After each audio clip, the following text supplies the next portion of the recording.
Hi, everyone. Welcome back to another episode on the Cerebral Cricketer podcast. Today, we have a very, very special guest on the show. Today, I'm joined by Toby Radford, a former first class cricketer for Middlesex and Sussex, who later became head coach at Middlesex and a head coach at Glamorgan. He has worked internationally at West Indies batting coach and held senior development roles as head of high performance at the BCB, Bangladesh Cricket Board, and batting coach at the Pakistan Cricket Board High Performance Center. He had also been the head coach of Dhaka Capitals and has been appointed recently Afghanistan's batting coach. So welcome to the show, Toby.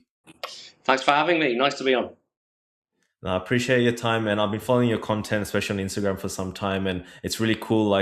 You're giving us the time to come on, especially when you just got appointed Afghanistan batting coach, and you've just come off a win. So, congrats on that win. So, how's it like coaching the Afghanistan team so far in such a short period of time? No, it's been a quick turnaround. Over the Christmas period, as you said, I was in the Bangladesh Premier League. I managed to get home to the UK for 4 or 5 days, see the family, sort a couple of things out there, and then it was a quick turnaround to Dubai. Came in 2 days ago, and the very next day we had a match, as you say, last night against the West Indies. So we've got 3 T20s this week. And we had a good win last night. Scored 180, played really well, and won by about 40 runs in the end, which was great. So off today, and then we've got games now over the next 2 days. Yeah, that's amazing. Like, I think that's a lot of, T20 cricket or even franchise cricket, because you just came from Bangladesh as well, that everything is so fast paced, everything's moving, and you're having to adjust. So in this short period of time, what have you been working with the Afghanistan players, especially in the limited overs format? Yeah, we had a couple of players, Gurbaz and Zia, the opening bowler, were both in my team in the Dhaka Capitals in Bangladesh. So, I could get to know them a little bit. And some of the Afghanistan players I've come across over recent years with my work with the West Indies. You sort of see them on tours and various places. But this was my first time really in a franchise. Over the years, I've probably worked with 4 or 5 international cricket boards now. But I'd never really worked in a franchise before, so being in a tournament like that was a bit different, and just getting used to players coming and going. Having a player for 2 or 3 games disappears, another one flies in. It's hard to get that kind of settled feeling that you normally get with a county side or with an international side, where it's very stable. Really, you know what you've got, and you can build those relationships. But here, you'd have 2 or 3 days with a player, and they could be gone, as I say, and a replacement comes in. So in that period, are you trying to focus on more of the team environment and the vibe to make sure the players are feeling confident going into these games, or are you more so trying to tweak little strategies and try to get the most out of these players that come in and out of the team? Because I can imagine how difficult it must be under such short time period. I don't think you're doing a huge amount of technical coaching. I think the technical work tends to be done with the wider squad players who perhaps aren't playing in the matches, and when we have the optional days, they can't wait to get a practice because they want to keep themselves in good place, or perhaps playing to try to get into the team. So the coaching work tends to be done with them. Those who are playing matches, the very experienced players, they don't train too much. They take it pretty easy, really. They might hit a few balls or bowl a few in the middle, but it's more gameplay and the tactical side, and how you're going to try and match up against the opposition and get the best out of the team in any contest. And especially in this series right now against the West Indies, what has your been strategy so far in regards to playing on pitches like in Dubai, where they're historically maybe a bit slower in nature as opposed to, the pitches in England or in Australia? Yeah, the pitch last night, I've got to say, was excellent. Really good wicket from you could tell from very early on. Nice sound off the bat. If the bowler's over pitch, you could punch through it, find the gap. It was racing to the boundary. So I think it was a batter's wicket last night, and we played well on it and played orthodox cricket shots, which was quite different to the wickets we just encountered in Sylhet, where most of the Bangladesh Premier League took place, which were used pitches, slow turners, really hard to get any sort of timing for the batters. Whereas last night was a nice wicket. So, they may turn a bit more as the week goes on. It'll probably rotate the pitches, I would imagine. But I think the base of this square was good last night, and the ball really came on nicely. Yeah, talking about Sylhet pitches, it's really interesting. Like, what is the gameplay in those kind of pitches where it is slower, it's turning? Are you just instructing your players to run quick singles and push hard for those singles and doubles, as opposed to going for those boundary shots on such pitches? think you've got to maximise against the new ball. We talked a lot about best time to bat, and I think if you looked at the 5 top scorers in that competition in the BPL, certainly in those rounds down in Sylhet, they were all top 3 batters. So new ball skidding on a bit more, only 2 fielders out, maximising that. I mean, what you do get in the Bangladesh Premier League is high quality spinners on used pitches, and it's difficult. So once you get that middle period against those really top spinners, fielders are back. It's hard to find boundaries, and it's very easy to get stuck and have a few dots, and the pressure builds, and that's when you get your wicket. So from a batting point of view, kept trying to say to guys, if you have a few dots or don't panic, don't give it away. Be there for those last 5 overs to try and have an onslaught when the pace bowlers come back. And from a bowling point of view, always believing that in the middle, if you can create that pressure, you can get wickets the other way around. So that's the mentality. I think it's a lot about the middle overs in Bangladesh and trying to save wickets for the back end.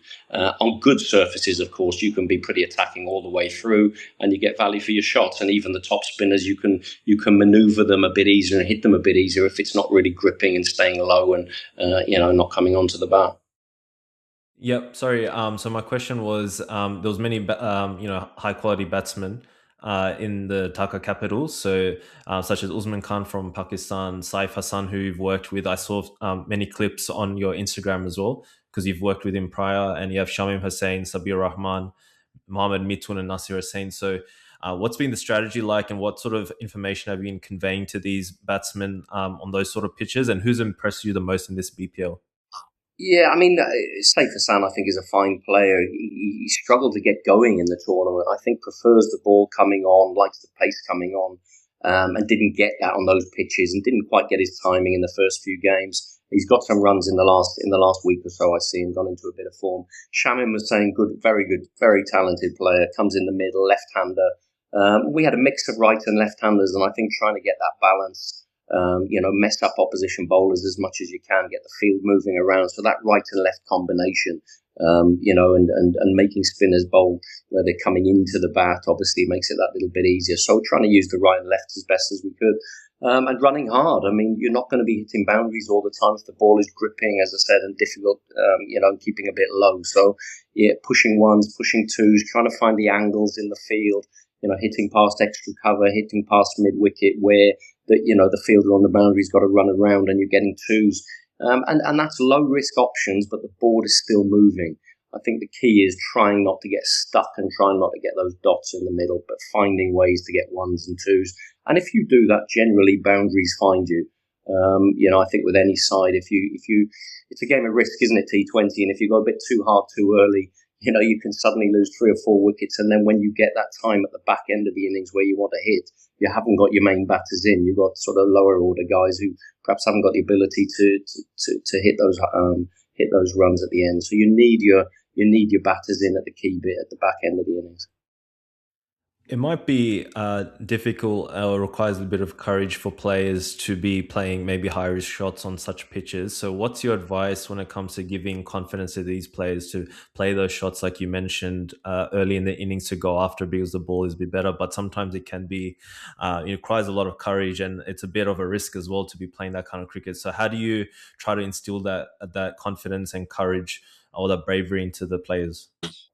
Well, I think players have got to know their own game, and I think when you're working with high-end professional players or international players, they're experienced. They know their shots, don't they? And against any given type of bowler on any pitch, they know what their low-risk options are. If they need a single or if they need a boundary, they know where they're going to go to get it. They're not working that out on that day. They've done that many times in practice, and it's important, I think, when you're practicing that you have clear strategy in terms of if I've got a leg spinner bowling against me on a certain type of pitch, look, this is where I go to for my single, this is where I go to for my boundary.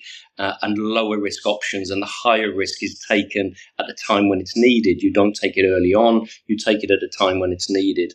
The beauty last night, watching Zadran score 80 off 50 or 60 balls, against the West Indies here last night, played proper cricket shots. I mean, they slightly over pitched, and he punched through the offside, clipped through mid wicket, punched down the ground. They were shots that would have looked good in a 50-over match or in a Test match. They were proper cricket. There was no slogging. There was good shape, nice balance, and it was really nice to see high quality cricket shots and still scored a really good T20 rate that set up a score of 180 and a pretty comfortable win. And I really enjoyed that. And I thought it was great to watch good quality cricket. That's easier when the ball's coming on and it's a good wicket. Obviously, if they're bowling well and the pitch is hard, you have to take an element of risk. It's then how much risk do you take, isn't it? And I always talk to players, there's only two things with any shot that's ever been played in cricket. Is it the right option? And if it's the right option, is the execution right? So there's only those two things on any shot that's ever been played in the game. Was it the right option? You know, if you're trying to hit length balls, it's going to be tough. It doesn't matter how good you are. So what was the shot the right option? And if it was my execution technically right? And if you get those both right, then you're onto a winner, aren't you? Because in T20 cricket, a lot of people think about playing big shots and big strokes and hitting those big sixes over a cow corner. I guess when it comes to what you're describing, are you saying that there should be a level of orthodox cricket shots within your sort of game plan, even when it comes to T20 cricket, and also being strategic where you're looking to play those aggressive shots if you need to once you've factored in the game situation? Or is every player have different roles? Like maybe you get a player that who bats at three to play that proper head on the shoulders, playing to the situation, but then maybe you get another player who is I'm top of my head, I'm thinking of Mitch Owen from Tasmania or Hobart Hurricanes, to just be like, okay, go for it, because that's just how they play? Or do you get everyone to sort of play to the situation? Well, no, I think it'd be a boring game if everybody played the same way. And you may have some, if you lose three quick wickets, somebody's got to do the rebuilding. Somebody might have to see the innings through for a long period. You may have somebody who scores particularly quickly and you get a good start. You really want to cash it home, and you send another player in to really, get the run rate up and get ahead of the game. You want people to play slightly different roles. If you coming back to what you're talking about with hitting, though, I think even the best hitters in the game, technically they get in good positions, they're well balanced when they hit, but also they're not hitting any ball. The key is picking the right ball. If you're going to hit, are you hitting to the right size of boundary? Are you hitting to the 80-yard boundary or the 62-yard boundary? Are you hitting with the wind or against the wind? So these are sensible options. I think the good players, they don't get it right all the time, but more often than not, they pick the right ball to hit. They back themselves when they do hit, and they're hitting to the right area of the field with the wind and not against the wind. So, they sound like simple things, but if you do those right, you're gonna get it right more often than you're not. I mean, last night we had one boundary was 75 yards, one was 62, so potentially you could target that smaller side. If you're going to hit to the bigger side and it's a short ball, you've got to try and get on top of it, because you've got to hit it really well to get over the field at deep mid wicket, deep square leg. So those are sensible option things. So even the hitters, they're not just wildly hitting; they're waiting for the right length. And I think the other thing this comes back to, and when I'm working with players on one day type stuff, I often talk about the best batters in the world will premeditate, but there's a difference between premeditating and saying, look, I'm looking to hit over deep mid wicket, slog sweep deep mid wicket. They will be thinking about that, but only play the shot when the ball is in the right area for them to do it. If the ball is not in the right area, they'll have a plan B, and they might hit it to deep mid wicket for one or two, and they'll wait for it to be in the right slot. So there's premeditation and having a plan B, and then there's the lower order player who says, I'm looking to slog sweep, and they go through with it regardless of where the ball pitches, and the ball often goes straight up in the air and they're out. So it's that ability to, I'm looking for a shot, but it's got to be where I need it to feel I can control that shot and hit it cleanly and get the ball exactly where I want, into the stand or over that boundary. All right. I might actually shift to talking about batting technique, which you've touched on, and you've written a book called Getting to Grip. So it'd be really good to just pick your brains regarding that. And in general, like when I look through your Instagram page, something that really sticks out is, I actually got some saved here. I don't know if you'll be able to see it, but you have like arrows like written. Got another one here with Kane Williamson's head position. And then there's another one, I think Steve Smith is somewhere as well. So like you seem to emphasize, and especially in your book as well, when it comes to alignment. So would you be able to kind of give us a short rundown in regards to what a good batting technique is and how alignment looks like? Yeah, I mean, over the years, I'm working with some really good players and watching some very good players from our team and for opposition teams. And I've done quite a bit with the ECB back in the UK, written sort of coaching modules, level 3, level 4, and I've studied a lot of footage, right? And then looking at a lot of the world's best players. Even players that have got slightly different techniques, when you bring it back, to me, there were key things that they pretty much all did. And that, Steve Smith, who's a bit open and has his quirky ways, or you took a Coley or a Stokes or whatever, the really good players. And the thing that struck me was when they're standing, they would tend to have a straight line down pretty much from their head down through the hands and down through the feet. So there's that lovely straight line which keeps them lined up to be able to move easily up and down the wicket, and it keeps them well balanced. So they're balanced at the crease. Cricket is a game played up and down the wicket, and we so often see problems where the head gets outside the feet going to the offside. A ball comes straight and they're then forced to play across the ball, and all of that comes really from the posture at the start. So trying to get a little bit of bend in the knees, trying to keep the head over the top of the feet and keep the hands in close to the body and under the head. And I think if you create that kind of imaginary straight line, I talk about it in the book and I show it sort of visually with a lot of those top players, that allows them to keep the back close to the body and play with a nice straight line. But what it really does is helps them move up and down the pitch rather than across the wicket. And in terms of people talk about, especially youngsters, when they get coached, they get told to have good balance. So what does that balance look like in context of what you're talking about? Is alignment and balance one or the same, or are they different things? No, I think it's exactly the same thing. So I think balance for me is head over the feet. Think about when you're standing up talking to someone, you're standing upright, your head is over the top of your base, which is your feet, and you're stable, right? When you're talking to someone. Now, when you're standing at the crease, you're trying to create that head over the feet. Most batters will have their weight slightly forward, because it's harder to get forward than it is to get back. So one of the things you often talk about when people are standing at the crease is that you've got 60% of your weight generally over your front foot, 40 on your back foot. So you've got a little bit more weight forward. Your head is over your feet, so you're nicely lined up, and you're relatively side on. All right, relatively side on to the stumps at the bowler's end. Now from that position, then you can move up and down the wicket easily forward and back. And also, if your head's over the top of your feet, you can get to the off stump line, and you can also get to the leg stump line. So it's equidistant really to get to both lines of ball, regardless of where the ball pitches. And in terms of also someone's stance, so sometimes some players might have a wider stance with their feet, or someone might have a little closer. How does that look like in context of alignment? Well, what you tend to find these days is that the wider setup comes more with hitting. So the wider you get, the more stable you are.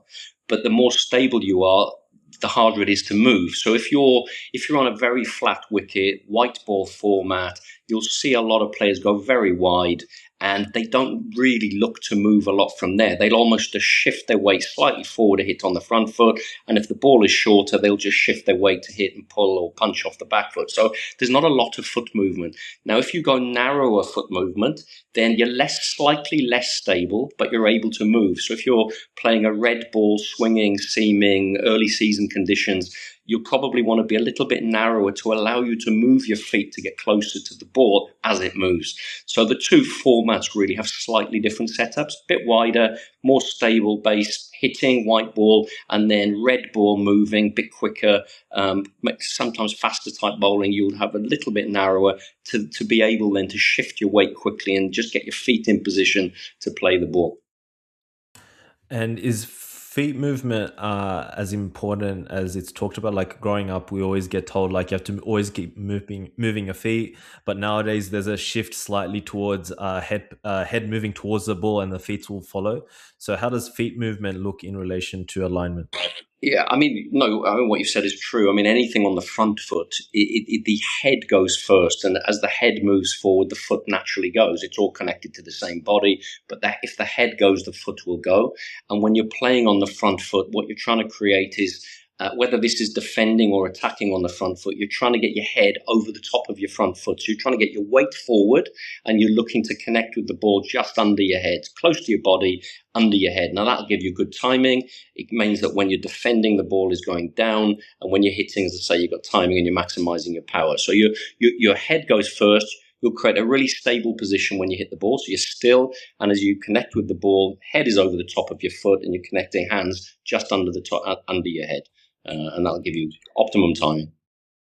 And I suspect that when like a lot of people talk about playing the ball late, and it's really emphasized as well in the context of what you're mentioning in regards to alignment. Would that mean like because you're keeping your hands straight under your head, you're trying to play the ball close to your body, and therefore your hands are also close to your body? Is that where the concept of playing late comes into the picture? Would it be firstly just having your setup right when it comes to what you're talking about alignment, and then just getting used to playing the ball close to your body? Like, how do you approach coaching that into someone?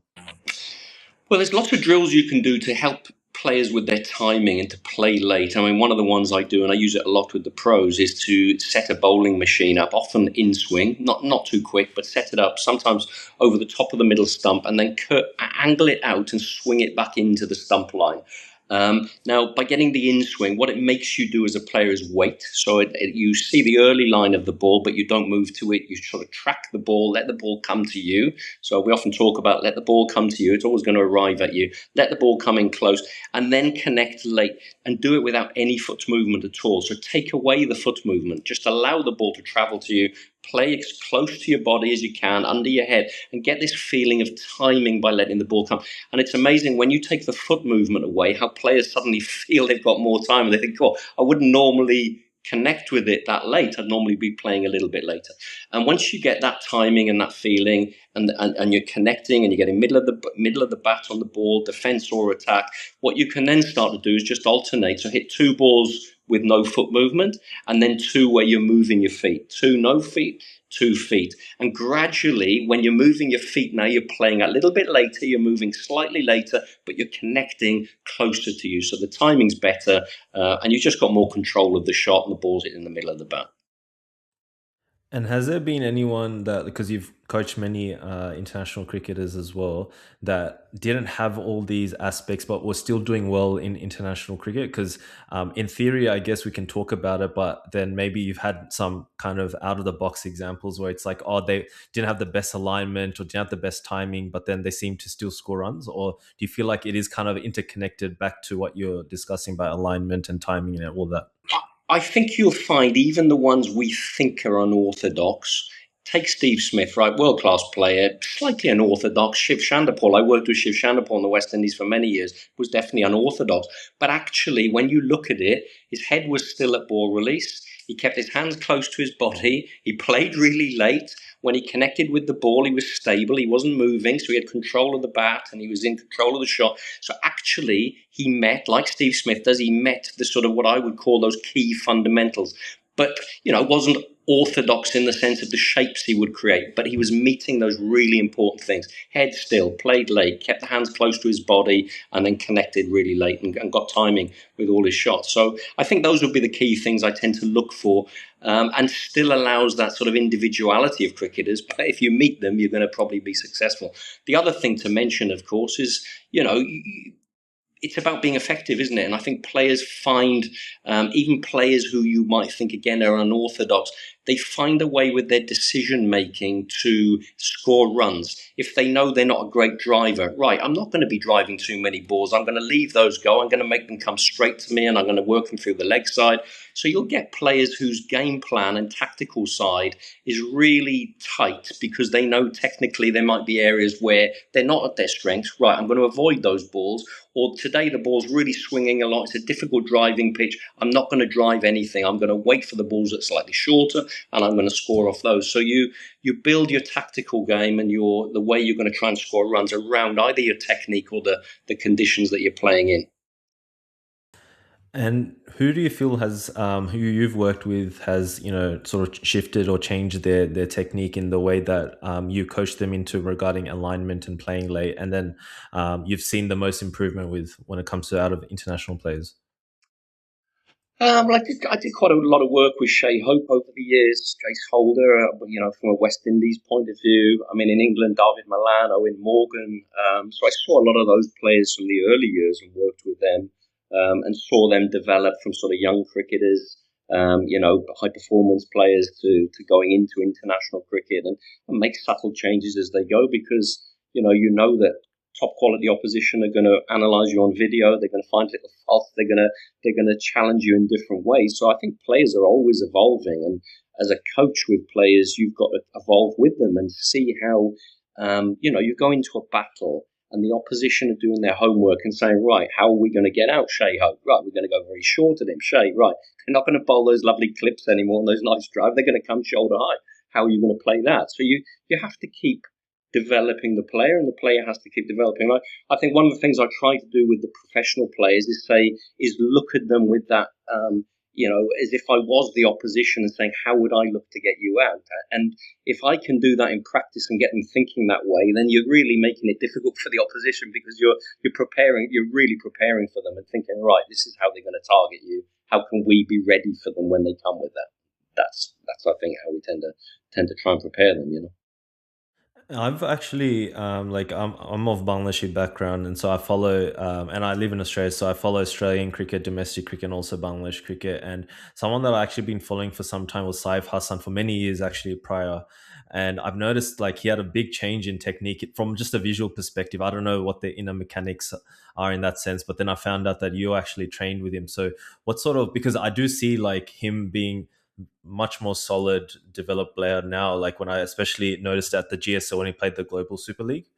But prior, I think he played for Bangladesh in tests. He probably didn't look the same. So what sort of work did you do with him in regards to batting and technique?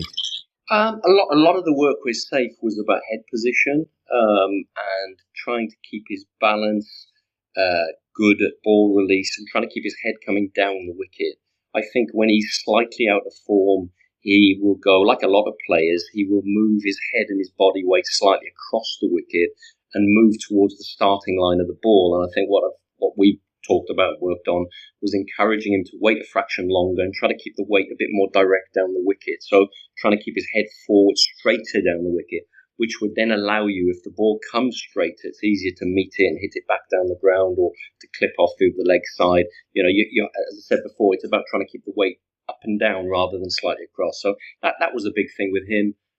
He has a couple of quirky things. His backswing sort of goes out in a loop, and I think awareness of that, and if he goes out in a loop, that's fine if your head and weight are going down the wicket. But if you go out in a loop and you take the weight across, then you're more vulnerable, I think, to go slightly across the line of the ball. Understanding how his technique works, and then the way to counteract it, really, for me and for him, is to try to keep head and body weight down the wicket. And when he gets all that right, I mean, he's a great player to watch, and he's a lovely timer of the ball, and was very effective in the Asia Cup recently for Bangladesh. Played very well. Would you be able to explain what it means to go in a loop? So you're saying like the bat position starts far away from the head and goes towards the body. Is that what a loop means? Yeah. So I mean,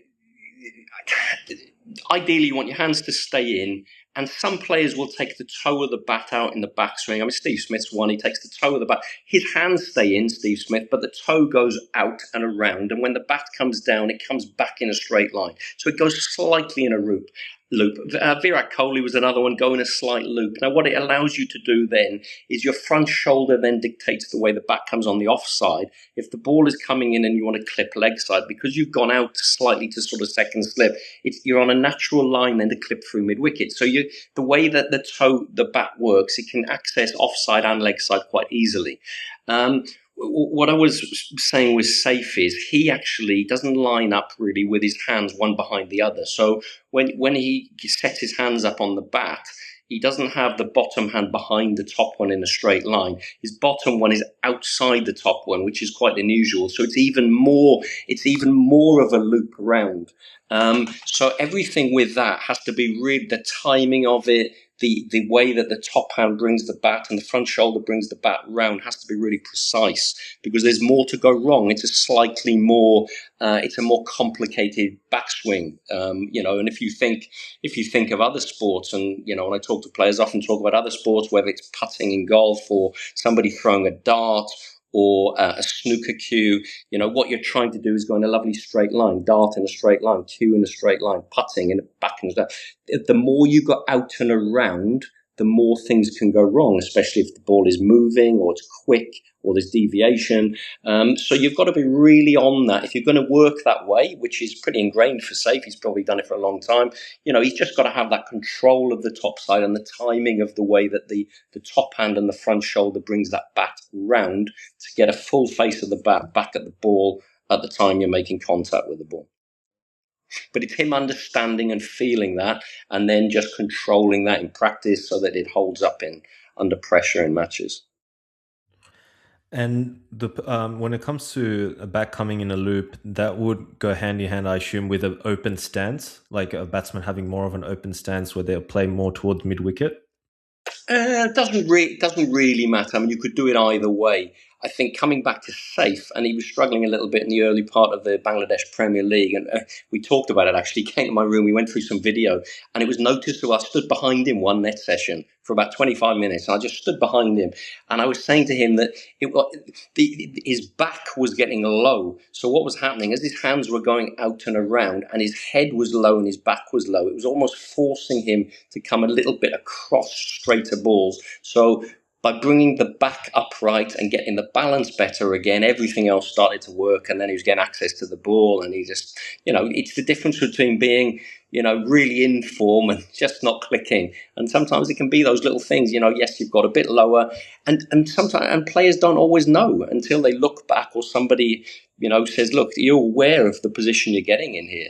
And then when you explain it, they can start to feel it and then gradually get back to where they were before. But these little things creep in all the time, even with the top players, and they don't always have that awareness of a couple of little things that might be happening to them.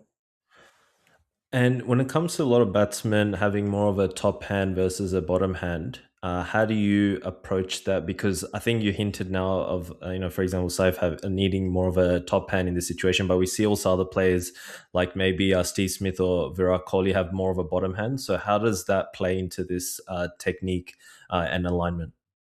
Well, I think even players where they have what you would say a bottom hand, it still comes in behind the top hand. So, Steve Smith, Virat Kohli, they're top hand players. They're not bottom hand players. The control of the bat is done with the top hand and the front shoulder and the front forearm, and the bottom hand comes in at the right time, either to give them that bit of whip through the bottom hand, through the leg side, or give a little bit of punch. But it's the top hand of the bat that is doing all the controlling of the shot.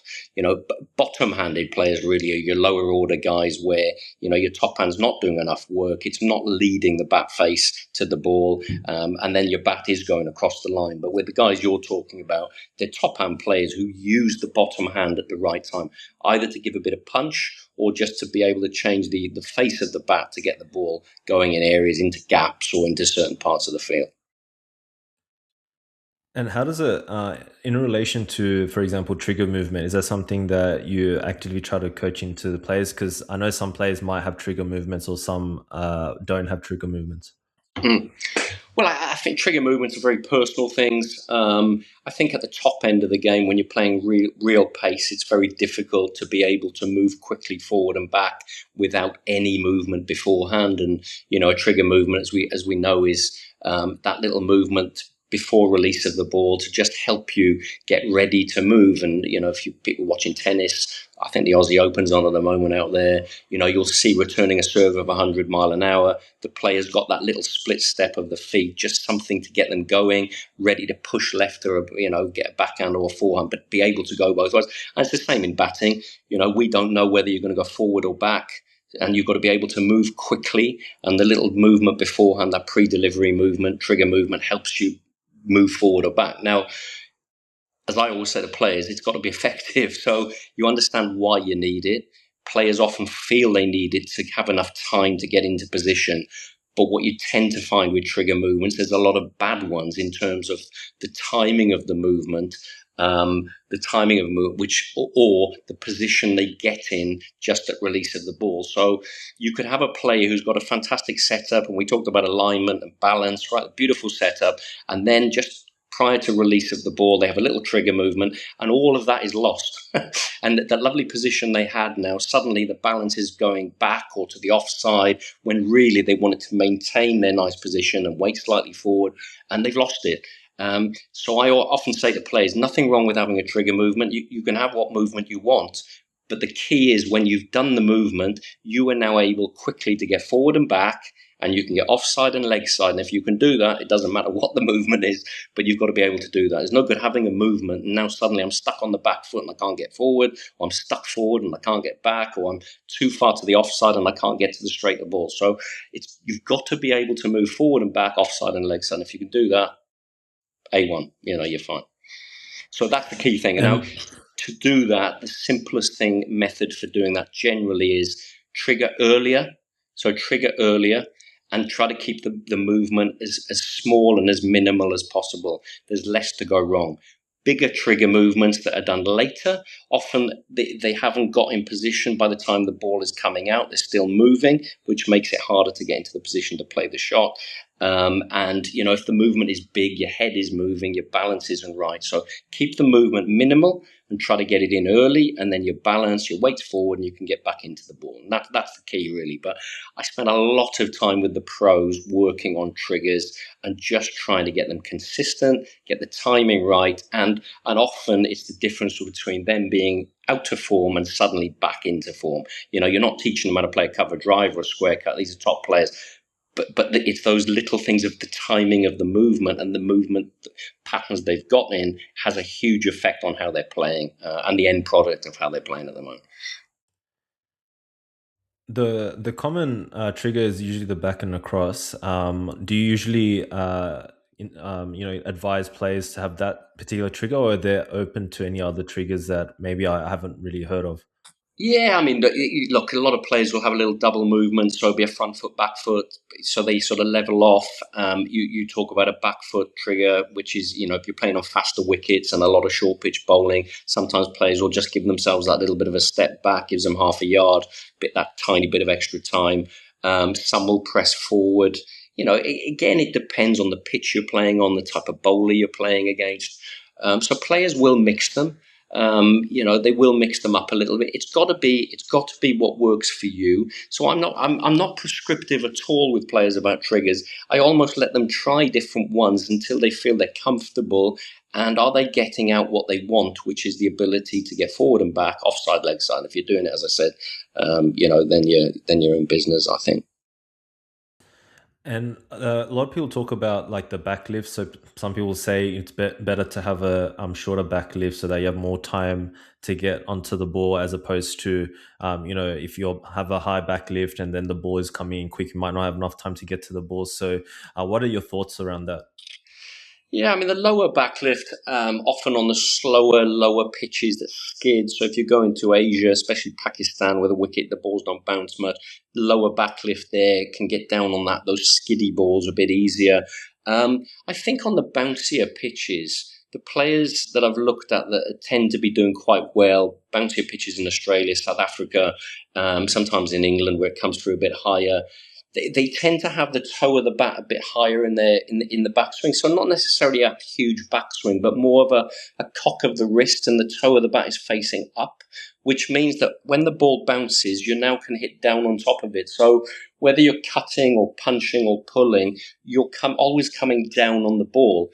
I think if your hands are lower and the toe of the bat is lower, what tends to happen when you're getting those shorter, quicker balls, your hands are then coming up with the ball and you're having to rise with it, rather than if the toe is already up, you can then come down on it, as I say, so cut, punch, pull.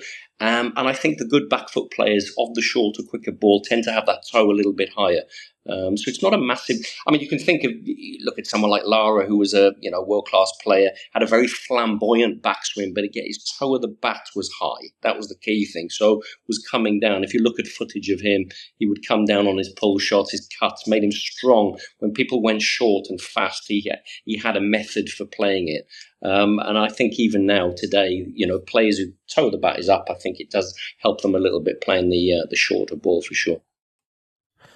And in regards to playing the shorter ball as well, like what exactly when you're coaching someone are you looking for to know that they're playing correctly? Because a lot of people play the short ball differently. Like what comes to mind, Surya Kumar Yadav, plays it with his wrists, stays still, but then people, play with a bit more heavy hands towards, deep square leg, for example, or some people kind of guide it towards fine leg. So what's your strategy when it comes to coaching the short ball? Yeah, I mean, I grew up watching Ricky Ponting, and I think he was one of the best ever. I mean, great as pull shot players, and great off the back foot. His big thing was looking to push forward, and again, front shoulder would dip, toe of the bat would go up, so his hands were high, the toe of the bat was high, and then from there he could then pull or punch or cut. So, great player of the short ball, and I think technically getting the weight forward. If your head and your body weight are forward and your shoulders dipping, it's allowing you to get the hands high. Once your hands are high, you can then meet that ball in front. Now, whether you're controlling a pull, whether you're looking to hook and get inside it, or you're trying to punch it, what you're trying to do is meet the ball with your head and body weight forward and your hands slightly in front. Where pull shots go wrong is where body weight is back. So as the player steps back, they take in their head and the body weight back, which means by the time they connect with the ball, their hands are really close to them. The ball is almost too close, and the hands are often going up, so you get the top edges or you don't get the timing. To hit the pull shots cleanly, you want to keep your head and body weight forward, so you're meeting the ball in front. You often talk about trying to meet it at arm's length in front of the body, and that's where your ideal timing is, to hit it square or just in front of square. If it then gets big on you, you can get inside with it and turn it into a hook, or you can roll it and control it and hit it down a deep fine leg or deep square leg. And in regards to playing with soft hands versus hard hands, I know that you talked about, for example, the drill that you coach, like, not moving your feet and trying to play as late as possible. Is that through that drill as well, it allows a player to kind of learn to play with soft hands? Is that something actively coached into, or do you give leeway to someone that might play with harder hands, or is playing late synonymous with playing with soft hands? I think it is, yeah. If you play late, you will slow the bat down or decelerate the bat, so you're then connecting later. It's softer, and you'll keep that ball in, and that's going to help you pick up those singles. The other thing is players who go play with hard hands and go hard at the ball in defence are often players who the body weight is slightly back. So when they go forward onto the front foot, they're almost going foot first. The head weight and the body weight is back. They're going foot first, and then they're almost pushing at the ball, almost like a sort of a lunge at it. Rather than what you want to be doing is what we call a step and swing. So as you step forward, your head and foot go, and as you go, the hands go back, which then allows you to slow the hands down as you bring the bat down to defend, or speed them up if you're looking to hit. But it's that step and swing. You step forward as your hands go back, then you've got this lovely base to hit from, and then once you've got that, you're nice and still now as you swing the bat down. But your body and your base, your feet are still as you're swinging the bat.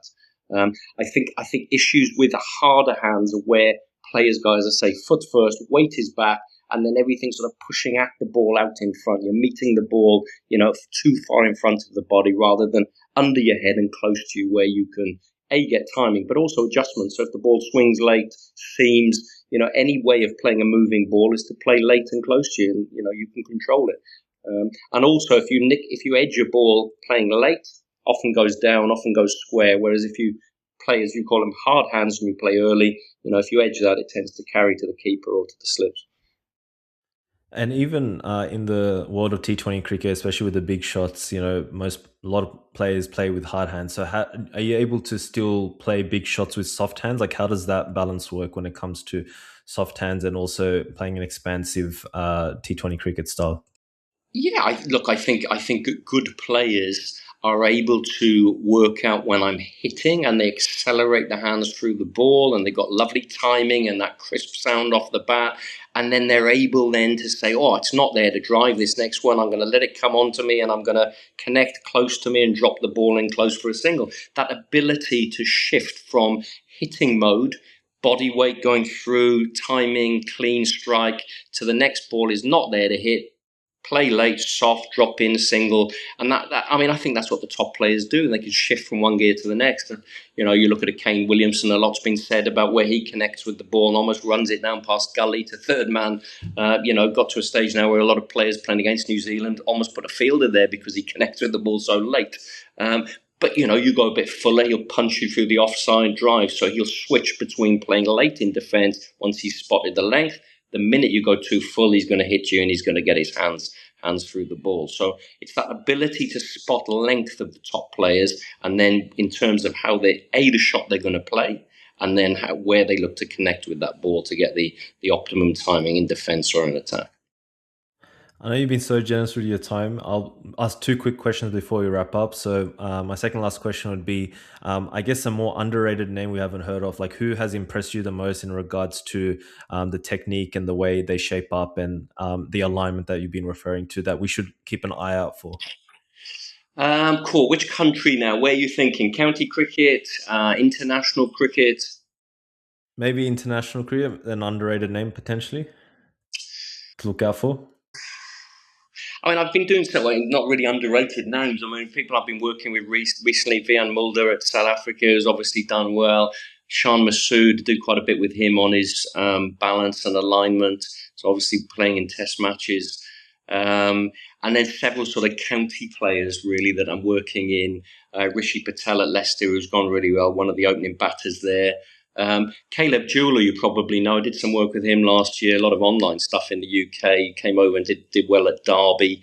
James Bracey, don't know if you know James Bracey at all, who played for England, wicketkeeper batter as a Gloucester, but he's had a nice season. And the big one actually is Saif Zaib, who I think was very unlucky not to get on an England Lions tour. He hit 1,600 runs last year in county cricket for North Hants and didn't get on the Lions tour. And I think he could have even done well in the main side, I think, but he certainly could have been on the Lions trip to Australia this winter. But he's a fine player. He hit 600s in the championship, and he's very much one that we've done a lot of work on his balance.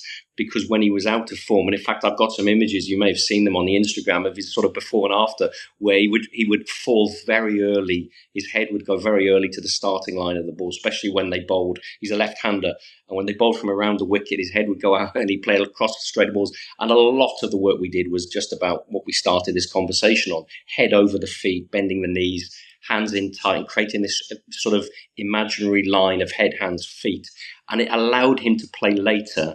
And when the ball came straighter, he's then hitting it back down the ground rather than playing across straight balls. So it all comes back to that setup position and the position you're in, release of the ball, and the early part of ball flight. And if you get those right, I don't think the shots are difficult to play. And I think, even at whatever level players play, if they get those key basic fundamentals right, I think they'll find their performance goes up a lot.